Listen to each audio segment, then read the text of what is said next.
So many things, so many memories that really came up, and I wanted just to share that with everybody.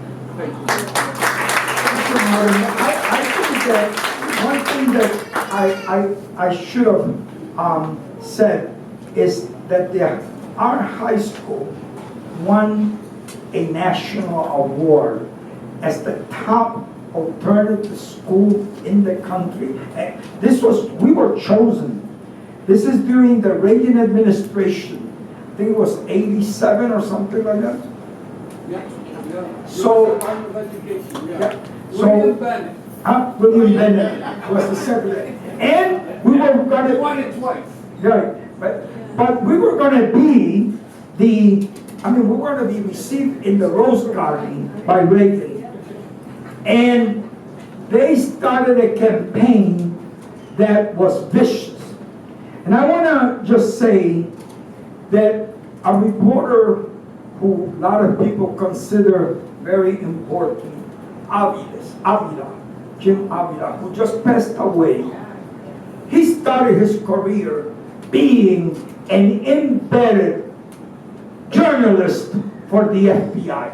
And I know we like to defend journalism and journalists, and I think that's right. But many of them in Chicago were literally FBI agents. And that included a whole bunch of reporters in the Frank Spielman and the Sun-Times. There was a whole bunch in the Tribune. And all you have to do is read what they wrote to see how they carry out the FBI line to a T. Well, Avila came one day, school was starting. It was the time that the school had gotten its award, and we were beginning our programs in September. And he says, I want to come. I know you have a lot of problems with the press and everything, but give me a chance. And I'm going to do the opening day of your child care. And we allowed him to do it. My fault. And the next day, the headlines were children in our child care singing the Puerto Rican national anthem, La Borinqueña, as the FALN the FALN hymn. It came out in all the newspapers. I don't know how many of you remember that, but it came out in all the newspapers, and that caused, that was part of the narrative that they used to take away the award of Pedro Albizu Campos. I want people to remember that, because we're talking about, the defense of journalism, but there have been some journalists that have been really problematic in our movement, and they have served the state completely.